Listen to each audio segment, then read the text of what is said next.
Som rád, že sa vidíme po dlhšej dobe, pretože som asi 1 mesiac nemohol nahrávať kvôli nachladeniu, ktoré ma postihlo v takej miere, že som nebol schopný hovoriť súvisle dlhšie ako pár minút.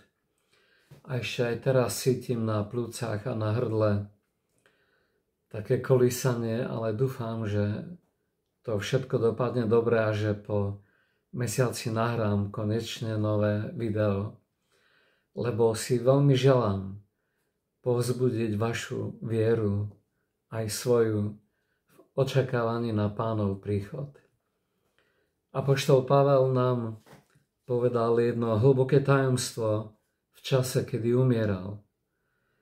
Pavel apoštol bol zajatý najprv Židmi, potom keď sa odvolal k tomu, že on je rímsky občan, tak sa dostal až k Festusovi, ktorý vtedy bol miestodržiteľ moci Ríma nad Galileou.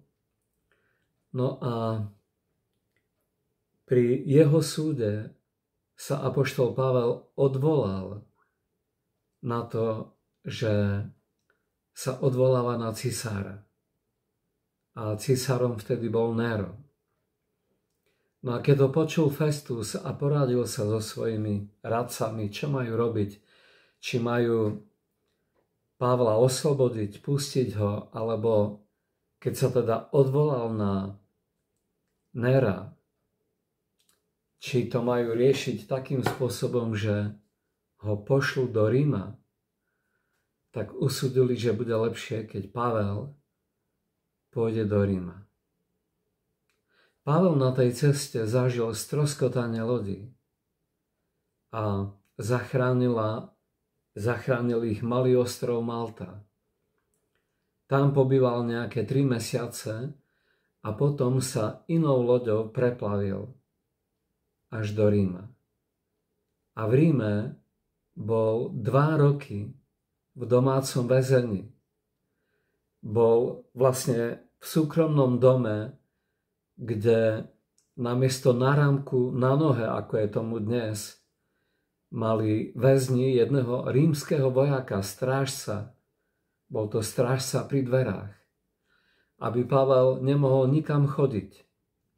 Aby bol stále pripravený na to, že si ho rímsky císar zavolá a bude ho súdiť. No a Pavel v tej dobe, počas tých 2 rokov, prijímal mnohé návštevy, vyučoval mnohých učeníkov, zdieľal sa o tajomstvách s Božím kráľovstvom, ale prezradil nám jednu vec. Vtedy totiž mohol písať aj listy a posielať ich.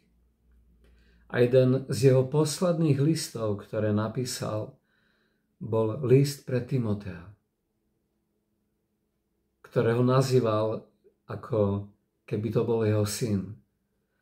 Ale to nebol v skutočnosti jeho syn, ale bol to ako keby jeho duchovný syn v Pánovi, ktorého skrze vieru a kázanie Božieho slova splodil na svet. A Timotej bol verný syn, ktorý miloval svojho duchovného otca a bol mu vďačný za to, že ho potom ďalej vyučoval, pamätal na ňo. No a jeden z posledných listov, ktoré apoštol Pavel napísal Timotejovi, tak tam to veľké tajomstvo mu prezradil. Môj Timotej, ja cítim teraz, že som po kúskach obetovaný a že deň môjho odchodu sa blíži. Pán mu to dával rozumieť, že Pavlov odchod z tohto sveta sa blíži. A v tom väzení síce veľmi netrpel, ale tým, že nemohol nikam chodiť, iba prijímať návštevy, na to, aký bol Pavel zapálený, ako horel pre evanjelium, ako chcel celému Rímu kázať o Kristovi, to boli muky preňho. Že mohli prísť iba takí ľudia, ktorých Kristus naozaj zaujímal a pýtali sa po ňom. A preto napísal Timotejovi, že je po kúskach už obetovaný a že jeho odchod domov sa priblížil.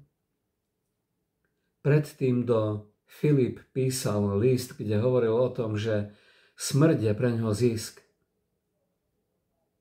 lebo je preňho lepšie zomrieť a byť s Kristom, ako čokoľvek iné, ale kvôli vám, kvôli tomu, aby vy ste porástli v Kristovi, aby bola potešená, povzbudená vaša viera, som ešte rád, že som tu kvôli vám. Ale keby som mohol hneď odísť, hovorí Pavel, išiel by som. Lebo nadovšetko voči tomuto svetu je najlepšie byť s Kristom. V tomto svete sme zajatci. Na tomto svete sme proti svojej vôli. A všetko okolo nás na tomto svete, čo je, čo sa nás dotýka, našej viery, našej lásky k Bohu, nášho presvedčenia o tom, kto je Kristus, tak je konfrontované zo strany sveta ako ohromný nezáujem. Sme ako bludári a predsa pravdiví, ako ničoho nemajúci, ale iných obohacujúci, ako zovretí na svojej duši od toho očakávania, kedy príde Pán, ale nie sme bezradní. Mnohokrát na nás prichádzajú depresie, ale my práve v tých depresiách dokážeme povzbudzovať vieru našich bratov a sestier. Pretože nadovšetko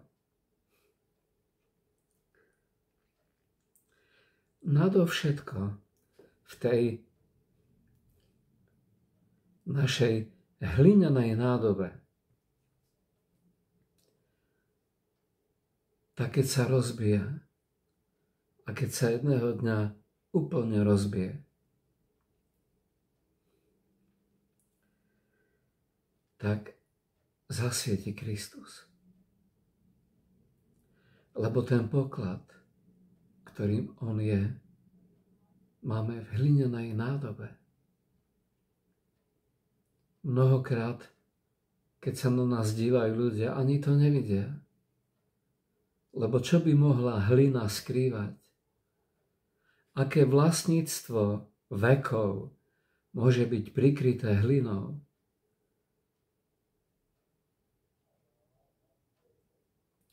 Ale my vieme, komu sme uverili. Vieme, kto prebýva v našom srdci skrze vieru. A vieme o jednom zasľúbení. O jednom možno z najväčších zasľúbení v Biblii. Keď sa židovský národ cítil veľmi opustený a keď vyznával, že naše právo Bohu uniká, sme tak zovretí bolesťou, opustenosťou, pogromami, prenasledovaním, tak vtedy Boh skrze proroka Izajáša v 49. kapitole prehovára ku židovskému národu a hovorí im niečo, takú mega pravdu, ktorá je pravdou aj pre nás. Lebo my spolu so Židmi sme dedičmi nebeského kráľovstva. Sme spolu dedičmi všetkých zasľúbení a pravdy, ktoré sa dotýkajú ich národa, sa dotýkajú aj nás. A to je jedna z najmohutnejších práv a zasľúbení, ktoré dostal tento národ v tých najťažších dňoch, ktorými prechádzal. Bolo, keď Boh Abraháma, Izáka a Jákoba citoval svoj vlastný národ a povedal: Izrael hovorí, Boh zabudol na nás. Naše právo Bohu uniká. Boh na nás úplne zabudol. A mnohokrát taký pocit, že Boh na nás zabudol, môžeme prežívať aj my, keď sme napríklad nemocní, keď prechádzame rôznym odmietaním od ľudí, keď zažívame od niekoho osobnú zradu, keď sme v rámci svojej cirkvi vylúčení spomedzi nich. A keď sa túlame po svete bezradní a niet nikoho, kto by nás mohol poľutovať, lebo ani nikomu nechceme vyrozprávať svoj príbeh. A to má jednoduchý dôvod. Keby sme čokoľvek ťažké zo svojho života povedali, tak to nechceme urobiť kvôli tomu, kvôli čomu aj samotní Židia nikdy nechceli hovoriť o pogromoch, o holokauste, o tej hlbokej nenávisti, ktorú zažili v tomto svete, kvôli tomu, že boli vyvolení Boží. A to bol ten dôvod, prečo neradi hovorili svoje príbehy z koncentračných táborov a z toho mega odmietnutia, ktoré mali v živote. Pretože sa nechceli dožiť vety, kedy im ten, komu budú rozprávať svoj príbeh, povie: rozumiem, chápem. To rozumiem, chápem je likvidačná veta. Lebo to nikto nemôže pochopiť.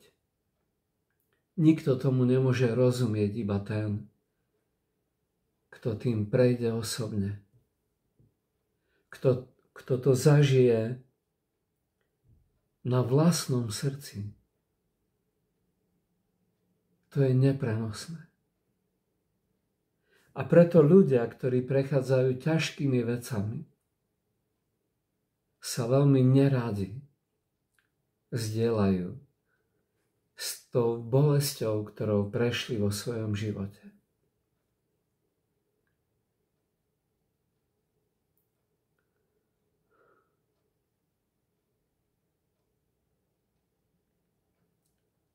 Izrael povedal, hovorí Boh, Boh na nás zabudol. A Boh odpovedá. A teraz hovorí Boh nie za Izrael, ale sám za seba. Či azda zabudne žena svoje nemluvňa? Či by mohla zabudnúť žena na plod svojho života? Ale aj keby oni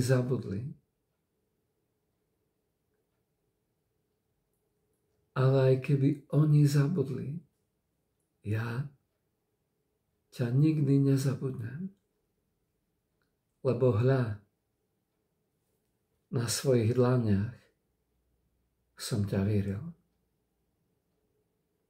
Nie tvoje meno, ale teba. Hľa, na svojich dlaniach som ťa vyril. A kedy to bolo? Bolo to vtedy na kríži, keď aj mňa všetci opustili. Keď aj na mňa kričali a hovorili, dúfal v Boha, nech ho vyslobodí.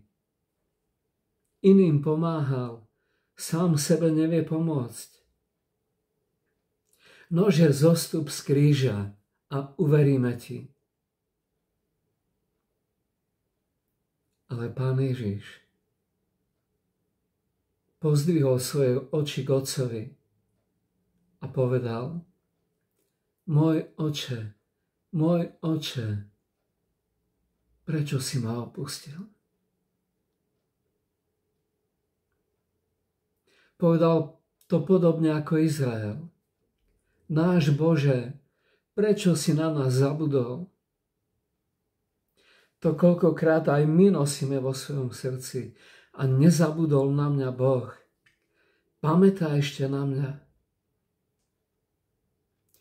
Pri tých všetkých úderoch, ktoré dáva svet,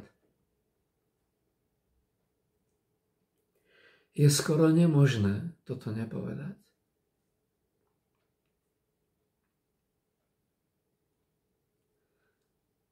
Ale Pán Ježiš neostal iba pri tejto vete. Ale za touto vetou povedal, môj Oče, do tvojich rúk kladem svojho ducha. Odchádzam k tebe. Je dokonané. Ten plán, ktorý si mi dal, aby som zachránil každého, kto vo mňa uverí. Aby nikto, kto verí vo mňa, nebol zahambený. Ten plán, Oče, som naplnil. Do tvojich rúk kladem svojho ducha. Je dokonané. Je dokonané na veky. Tvoj plán, Oče, je naplnený.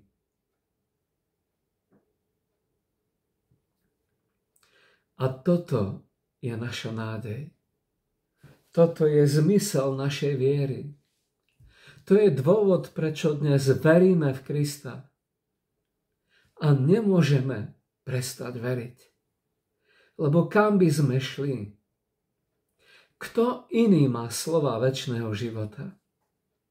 Kto iný do našich uší povie, do našej viery povie, je dokonané. Dokonal som za teba, aby ty si sa už nikdy viac nebál, aby si vedel, že nie si zabudnutý, aby si vedel, že nie si opustený. Lebo ja ťa nikdy nezabudnem, lebo ťa mám vyritého na svojej dlani. A keby aj vlastná matka ťa zabudla, ja ťa nezabudnem. Viete, sú také matky, ktoré dokážu s veľkým násilím na svojej duši zabudnúť na svoje dieťa. Ale Boh sa neporovnáva s matkami, ktoré zabudajú na svoje deti. Boh sa porovnáva s miliardou matiek, ktoré radšej stratia svoj život, než by mali stratiť svoje dieťa. A Boh hovorí, keby aj tá miliarda matiek, ktoré kladú svoj život za svoje dieťa, ktoré pri posteliach svojich detí pláču a prosia za ich život, ktoré ani na sekundu nedokážu, ani na okamih nedokážu opustiť svoje dieťa. Tak keby tieto matky zabudli na svoje dieťa, tak ja nezabudnem. lebo som ťa vyril na svojej dlani. Žiadna matka na tomto svete nevyrila svoje dieťa na svojej dlani. Ale Boh povedal, teba som na svojej dlani vyril. A keby všetky matky zabudli, ja na teba nezabudnem.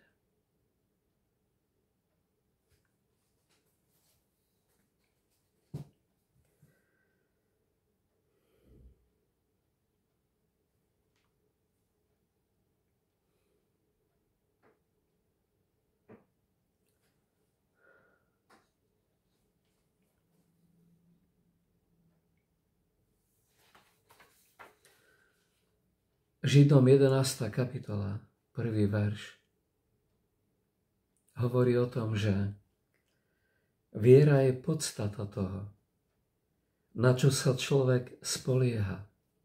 Nádeje. Presvedčený o veciach, ktoré nevidí.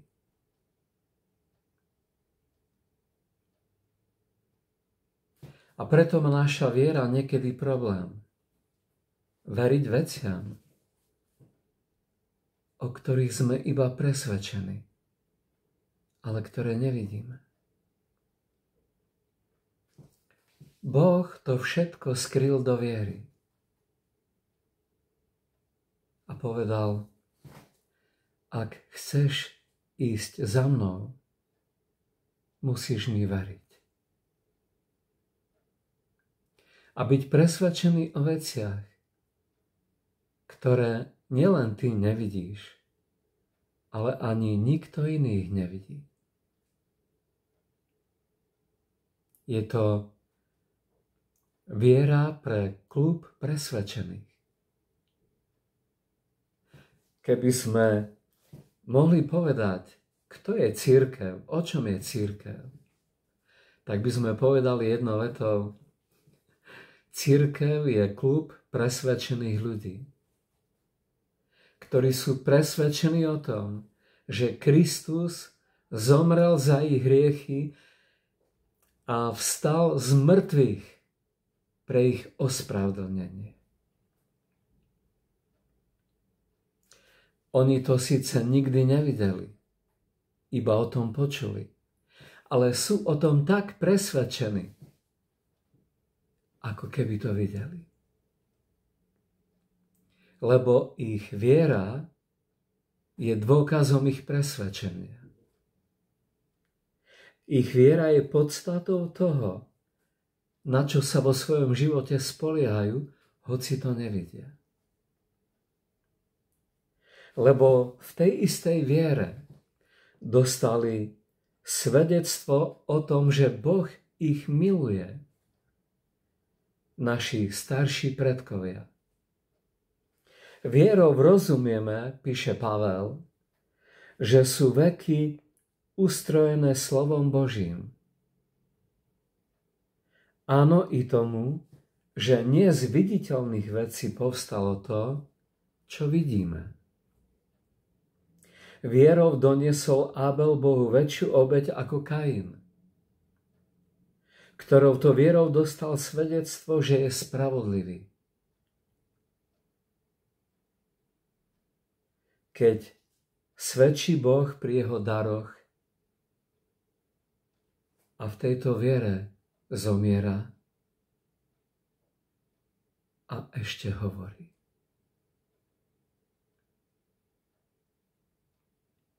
Pamätáte sa, čo povedal Boh Kainovi? O Abelovej krvi? Viera tvojho brata, krv tvojho brata volá ku mne zo zeme.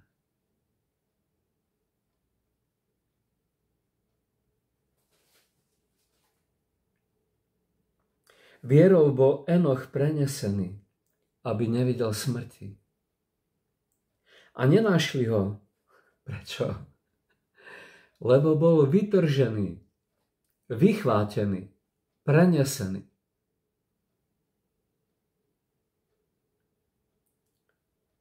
pretože ho preniesol Boh. Znovu si spomínam na Jana Amosa Komenského. Jan Amos veril tomu, že keď príde Pán Ježiš, tak predtým, než príde na svet, príde na oblaky preto, aby nás z tohto sveta preniesol do otcových príbytkov. Podľa zasľúbenia, ktoré sa Jan Amos dočítal v 14. kapitole Evanjelia Jana v prvých 3 veršoch. A Jan Amos vyznával a písal to v listoch. Budeme prenesení.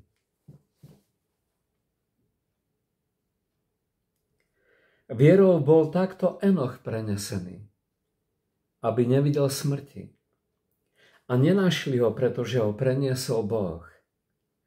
Lebo pred svojim prenesením dostal svedectvo, že sa páčil Bohu. Bez viery nie je možné ľúbiť sa Bohu.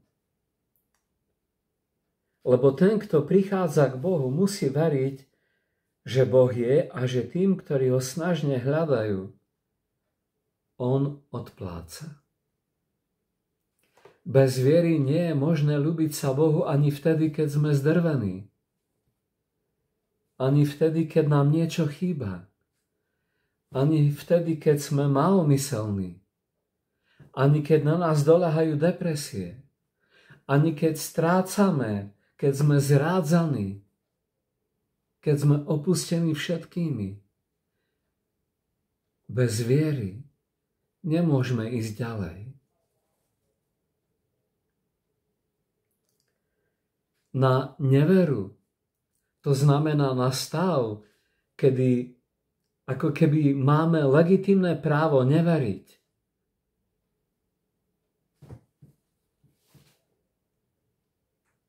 Nie je v Biblii žiadna výnimka. Neexistuje na to v Biblii žiadne slovo povzbudenia. Kedy by Boh prišiel a povedal, tak teraz už nemusíš veriť. Už si tak zbitý, tak ťa ľutujem, už nemusíš veriť. Také niečo, taká výnimka v Biblii neexistuje. Bez viery nie je možné páčiť sa Bohu. Lebo ten, kto prichádza k Bohu, vždy musí veriť za každých okolností. V každom prípade, vo všetkých príbehoch.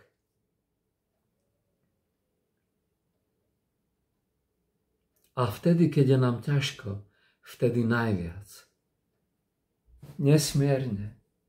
Naša viera musí byť ako prúd rieky, vodopád. Naša viera musí byť ako vlny mora, ako morský príboj. Pane, verím ti, teraz ti verím najviac. Pane, ešte nikdy som ti tak neveril, ako práve teraz, keď ma všetci opustili. Keď som strátil úplne všetko. Práve vtedy má viera najväčšiu moc. Keď tá hlina, ktorá tú vieru skrýva, keď tá hlinená nádoba, ktorá skrýva ten poklad, sa rozbíja, vtedy verí najviac. A preto aj Pável písal Timoteovi a povedal mu to obrovské tajomstvo, ktoré už chcem povedať 30 minút a nedarí sa mi. Timotej, ja už som po kúskoch krájaný, obetovaný. Prichádza môj koniec. Ten súd, ktorý je predo mnou, o chvíľu budem sťatý. Ale Timotej, za tým všetkým, za tým nesmierne ťažkým mojim životom, kedy ja sám som prenasledoval cirkev.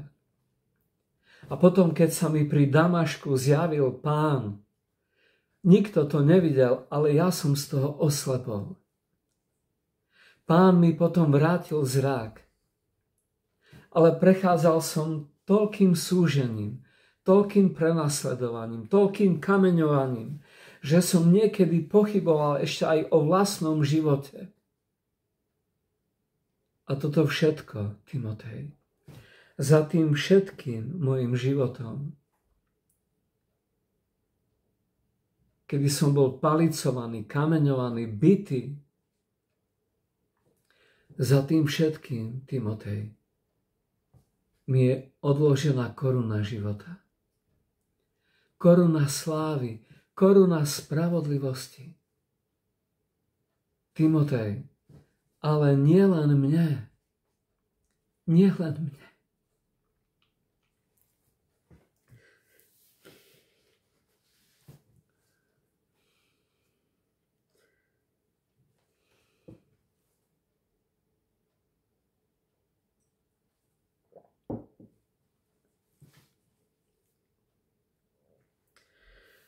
Ale aj všetkým, ktorí milujú Kristov príchod.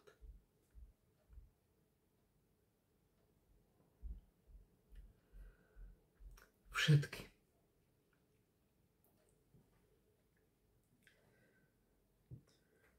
Ktorí milujú Kristov príchod.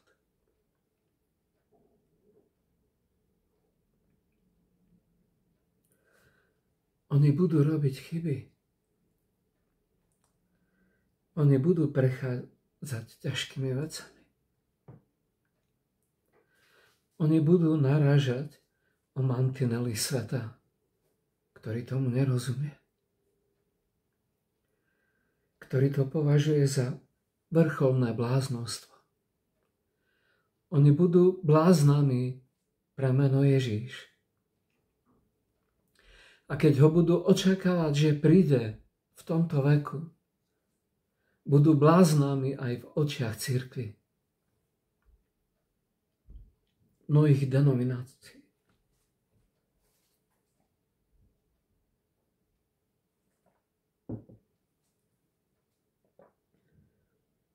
Budú z tých cirkví vylúčovaní. Bude ničená ich povesť. Budú vo víre ohováraní. Bude to prenasledovanie od vlastných bratov a sestier. Timotej, ale za tým všetkým im je odložená koruna slávy, koruna spravodlivosti, ktorú dá Pán nielen mne, ale všetkým tým bezdomovcom na tomto svete, ktorí vedia, že ich občianstvo, ich domov je tam, kde je ich otec. A tam, kde je ich otec, tam sú otcové príbytky. Preto Pán Ježiš povedal hneď potom, ako prezradil Petrovi, že prv než zaspieva kohút, 3-krát ho zaprie. Hneď potom, keď videl v očiach učeníkov Pán Ježiš ten des, ten strach, tak im povedal, nech sa neľaká vaše srdce. Veríte v môjho Otca, verte aj vo mňa. V dome môjho Otca je mnoho príbytkov. Ak by nebolo tak, či by som vám mohol niečo také povedať? A ja teraz idem vám pripraviť miesto. A keď odídem a pripravím vám miesto v otcových príbytkoch, vrátim sa pre vás. A poberiem si vás k sebe tam, aby ste tam, kde som ja, boli so mnou aj vy.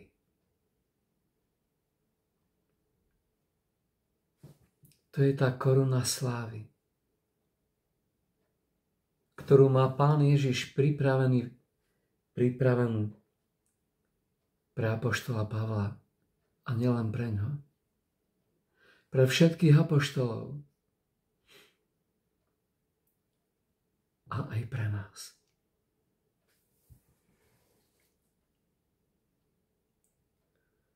Vierou Noé, keď mu bolo zjavené od Boha o tom, čo sa ešte nevidelo. Bojať sa Boha pripravil koráb na záchranu svojho domu, ktorou to vierou odsúdil svet a stal sa dedičom spravodlivosti vo viere. Táto koruna slávy je pripravená aj pre Noého, ktorý súčasne robil dve veci. Veril Božiemu plánu a staval koráb. Boží plán bol ten, že vedel Noé, že tento svet má byť odsúdený. Má na tento svet prísť potopa, aká ešte nikdy nebola. Ale súčasťou Božieho plánu bol koráb, Noého koráb. A preto ho Noé staval. A keď ho postavil, Boh povedal, je čas. Vojdi do korábu. A Noé tam bol 7 dní. A po 7 dňoch,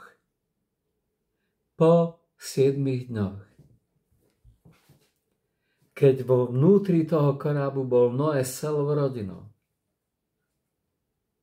po 7 dňoch Boh prikázal dážďu a začal padať dážď, ktorý predtým nikto nevidel. Otvorili sa prieduchy nebies a priepasti zeme. A mohutné vody z neba a zvnútra planety zatopili celý svet. A keď Pán Ježiš hovoril o svojom príchode pre nás, tak pripomínal práve Noého. Tak, ako bolo vo dňoch Noého, bude aj vo dňoch Syna človeka. Jedli, pili, ženili sa, stavali, sadili, investovali. A ničoho si nevšimli. Nevšimli si ani toho, že Noé postavil koráb, ani toho, čo prichádza na svet. Ich srdci mali iba jeden jediný poklad. A tým pokladom bol tento svet. Ich poklad stratil cenu v okamihu, keď do ňoho vstúpili vody z priepasti a vody z prieduchov nebies. Poklady, ktoré sú na tomto svete, budú jedného dňa odsúdené, zatopené, spálené. Každý poklad, ktorý je priviazaný k tomuto svetu, jedného dňa zhorí. Jedného dňa zhorí. A preto Pán Ježiš povedal, aby sme nadovšetko strážili svoje srdce. Lebo naše srdce môže patriť iba jednému pokladu. A to buď tomu, čo je v tomto svete, alebo tomu, čo je v nebesiach.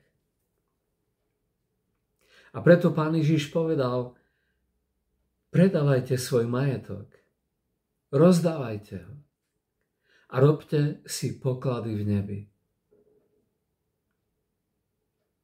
Robte si poklady v nebi, kde nie sú ani zlodeji, ani vrahovia, a kde není ani môľ, ani hrdza, aby to mohlo skaziť váš poklad. Tu na tomto svete sa zlodeji a vrahovia prekopávajú a kradnú. A o všetko ľudia raz prídu. Ale ten poklad, ktorý je v nebi, ten bude na veky. Ten nikdy nepominie. A preto tam, kde je váš poklad, jedného dňa bude i vaše srdce. Lukáš 12. kapitola 34. Dá sa to ľahko zapamätať, keď si poviete, čo je Lukáš 1, 2, 3, 4. Lukáš 12, 34 je o tom, že tam, kde je náš poklad, tam bude i naše srdce. A preto nadovšetko si strážme poklady, ktoré sú v nebi. Tie vo svojom srdci môžeme mať iba vierou. Nemôžeme ho mať v obývačke, na poličke, ani v trezore, v banke. Môžeme ho mať iba v nebi. Skrze vieru. Skrze presvedčenie, že môj poklad síce nemám v peňaženke, nemám ho ani v najväčších trezoroch tohto sveta, ale mám ho tam, kde mi ho nikto neukradne. Nikto mi ho nikdy nevezme. Lebo môjim pokladom je príchod Pána Ježiša. Môjim pokladom je to, že on pre mňa príde. A keď on pre mňa príde, zoberie ma z tohto sveta, zo všetkých pokladov, ktoré má tento svet, ma zoberie k môjmu jedinému, ktorý je v nebi. A ním je on sám, otcové príbytky. Ja idem k záveru. Verím, že Pán povzbudil moju vieru aj vašu.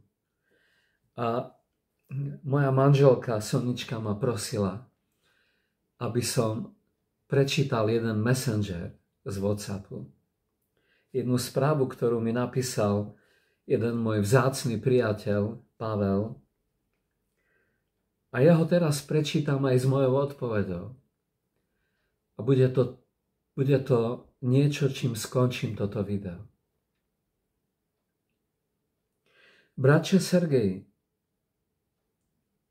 ať ti náš Pán Ježiš Kristus žehná i v tomto novém roce. Mám na tebe prosbu. Nebudu sa rozepisovať. Pôjdu na to přímo. V našem spoločenství se nyní vydal časopis Idea, kde cituje autor článku tebe i dátumy odvozené ve tvé knize. Výz fotočlánku níže.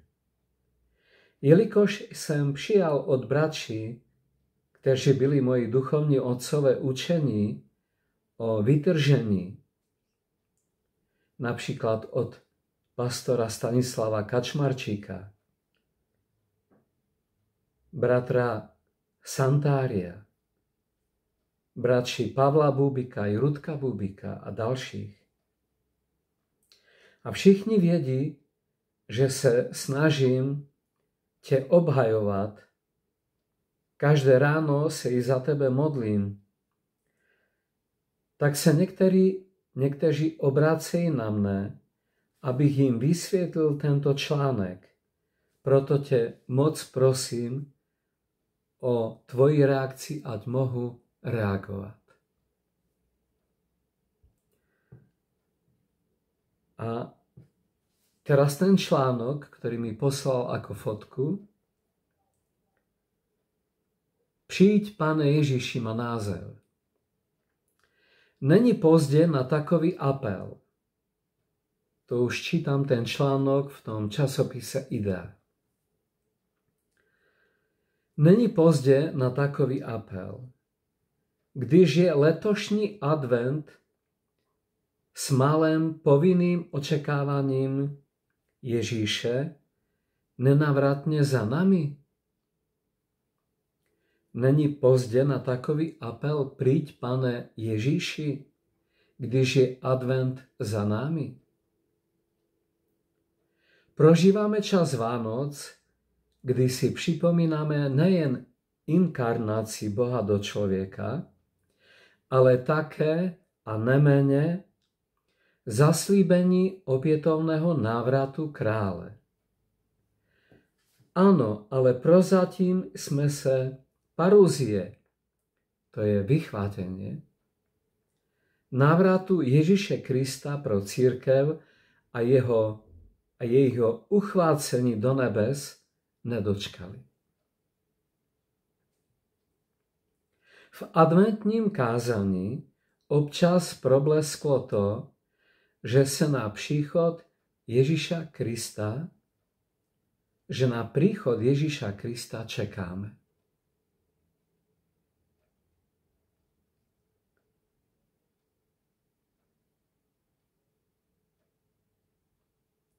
Čekáme také na konečné završení věku.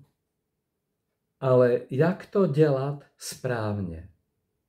Dá se očekávat různými způsoby. Před časem kolem roku 2000 a naposledy v roku 2017 bylo očekávání málem hmatatelné. Dostalo se na billboardy i do různých publikací. V jedné z nich Sergej Mihál napsal knihu Vytržení, tajemství Bible, které zatřese nebem i zemí. V ně píše: Vytržení církve se zde potvrzuje a zapadá mezi roky 2017 a 2024. Člověk by si řekl, fajn, jdeme na to. Teď to máme černé na bílém. Pokud k vytržení do 31.12.2024 nedojde, mělo by to automaticky znamenat, že prorok nebude už dále prorokovat. A učiní pokání, anebo alespoň prohlášení, že se spletl. Na základě dlouholetých zkušeností vím, že se tak nestane. Možná i lidé, kteří mu naslouchali a věnovali stovky hodin na internetu, by se měli zamyslet, zda nelitovat času takto stráveného s tímto svérázným učitelem. Ale ani to se nestane.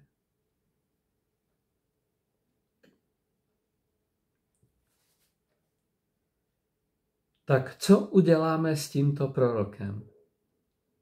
3 otázníky. A ja keď som to prečítal od svojho priateľa a vedel som, že potrebuje moju reakciu preto, aby on mohol reagovať voči iným svojim priateľom vo svojej cirkvi, tak som mu napísal. A Sonička, keď to počula, povedala mi: tak toto prosím povedz v prvom videu, ktoré budeš hovoriť po mesačnej pauze. Ona mi nikdy nehovorí, čo mám hovoriť, ale teraz, keď ma o to poprosila, tak som nemal na výber. Takže ten brat mi za tú SMS-ku veľmi poďakoval. Moc srdečne zdravím a ďakujem. Dal mi srdiečko a ja to teraz prečítam. A týmto video ukončím.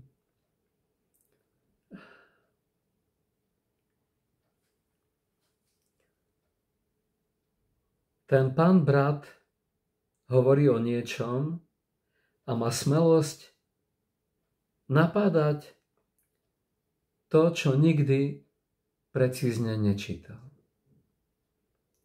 Ak by čítal moju knihu, vedel by, že som v nej nikdy neprorokoval. lebo ja nie som prorok. Tudíž nemôžem byť ani pravý prorok, ani falošný prorok. Do knihy som napísal, že ak by sme vychádzali z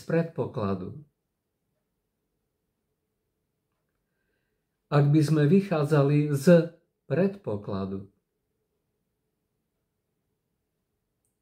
že znamenia na nebi, ktoré tam popisujem, sú pečate, potom by vychvátenie mohlo byť do konca roku 2024. Bol to predpoklad, nebolo to proroctvo. Bol to predpoklad. Apoštol Pavel tiež predpokladal, že Pán Ježiš príde za jeho života. A preto aj napísal v 1. Tesalonickým 4. kapitole: My živí ponechaní do príchodu nášho Pána. A pokračoval. On predpokladal, že osobne zažije vychvátenie. Ale Pavel neprorokoval, že to tak bude. Je veľký rozdiel medzi predpokladom a veľký rozdiel medzi proroctvom. Apoštol Pavel tiež predpokladal, že Pán príde za jeho života. Ale jeho predpoklad sa nenaplnil. Bol kvôli tomu apoštol Pavel falošný prorok? Môžeme dnes povedať spolu s tým bratom, ktorý písal v Idei: už nebudeme čítať Pavlové listy? Hodiny trávené nad listami apoštola Pavla bol stratený čas? To, čo mu veril apoštol Pavel, sa nenaplnilo? Takže je apoštol Pavel falošný prorok?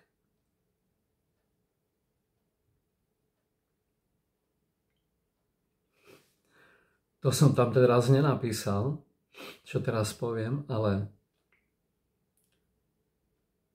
nakoniec ja radšej budem falošný prorok spolu s apoštolom Pavlom ako čokoľvek iné.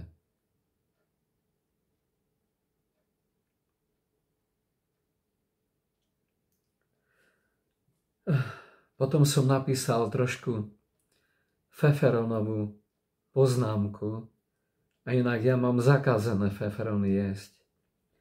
A nie je to ani môj štýl. Ale veľmi sa mi žiadalo tým skončiť.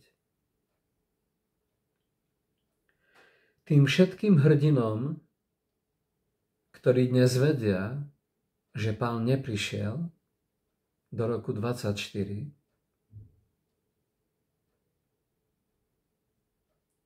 ktorí si ani nevedia poriadne prečítať knihu Vytrženie, aby ju mohli právom kritizovať a smelo posudzovať. Už chýba iba jediná vec. Aby povedali vetu: no kde je ten jeho príchod? Aby tou vetou naplnili proroctvo apoštola Petra. Lebo budú prichytení pri tom, ako hovoria: no kde je ten jeho príchod?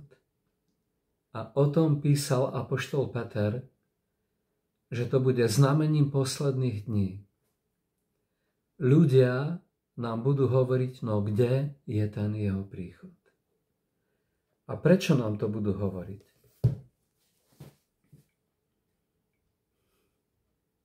No preto, lebo bude konfrontovaná naša viera s ich vierou.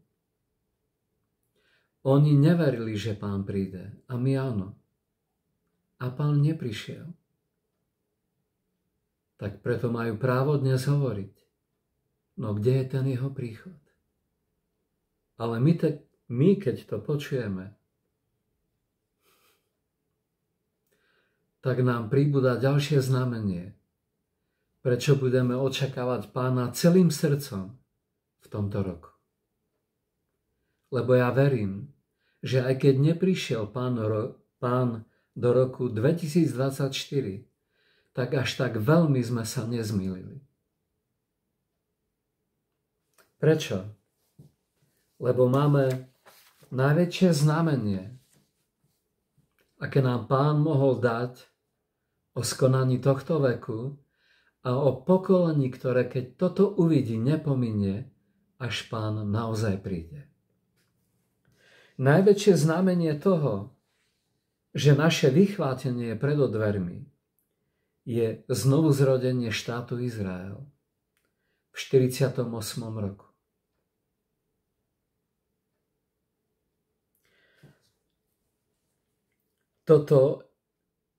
Biblia je jediná kniha na svete, ktorá predpovedá príbehy celých národov.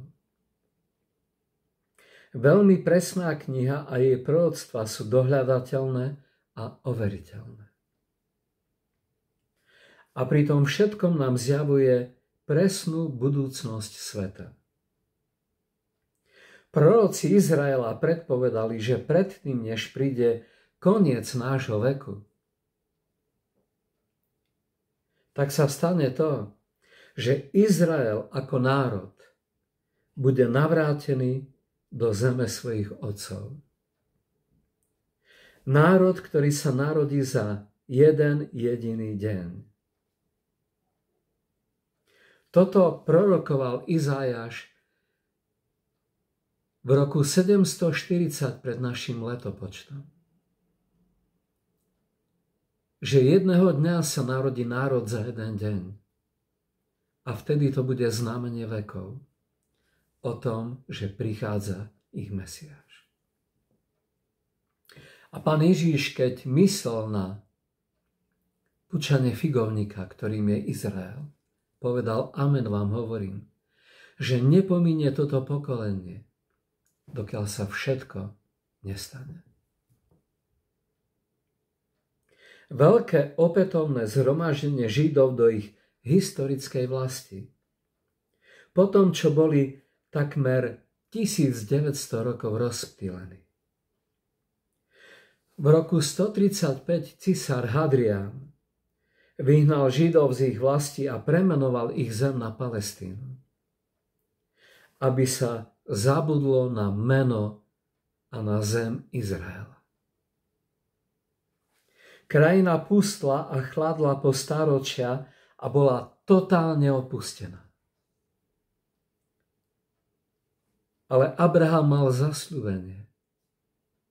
Abraham, v tebe budú požehnané všetky národy zeme. Národ vtedy chladol i zem chladla, keď boli od seba odtrhnuté. Ale ako náhle v roku 1948 Boh spojil zem s národom, ktorý do nej patrí. Zem, ktorú slúbil Abrahamovi, Izákovi a Jákobovi. A slúbil to národu Izrael, o ktorom povedal, že ja som Boh Izraela.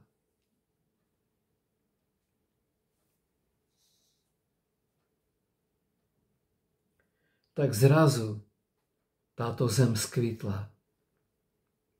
Ako pučiaci figovník. Červeneje od požehnania. Pučia všetky lístiny. A my z písma vieme, že keď bude figovník voniať a pučať, že Pán Ježiš povie cirkvi, svojej milovanej neveste: Nože, moja krásna priateľko, poď domov.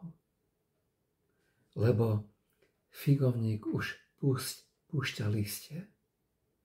Je celý červený a krásne rozvoniava. Nože, moja krásna priateľko, poď domov. jeden jediný dôvod, prečo existuje dnes štát Izrael, je návrat Krista. Najprv pre cirkev, potom pre tento svet. Pre cirkev príde už dnes, lebo tí, ktorí sú Kristovi, hovoria: príď, Pane Ježišu. Duch a nevesta hovoria: prídi, Pane.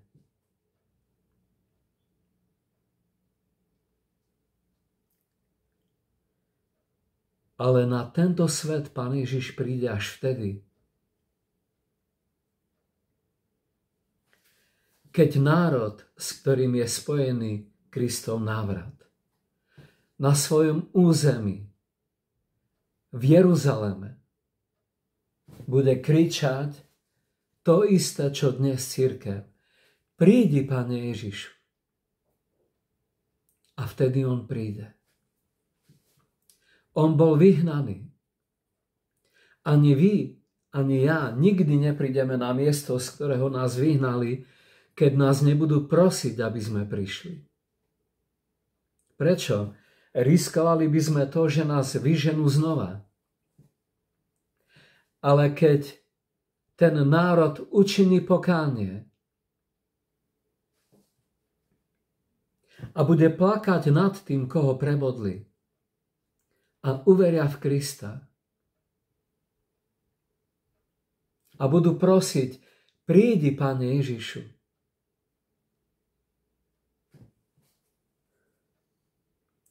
Keď ho budú pozývať, on príde. Keď ho budú pozývať, on sa vráti na tento svet. Lebo to sľúbil. Už ma nikdy viac neuvidíte, dokiaľ nepríde čas, kedy poviete: Baruch haba Shem Adonai. Požehnaný Pán, ktorý prichádza v mene Pánovom. A my žijeme v epicentre týchto dní. Najprv cirkev pôjde domov pre svoje Maranata a potom to Maranata budú hovoriť Židia.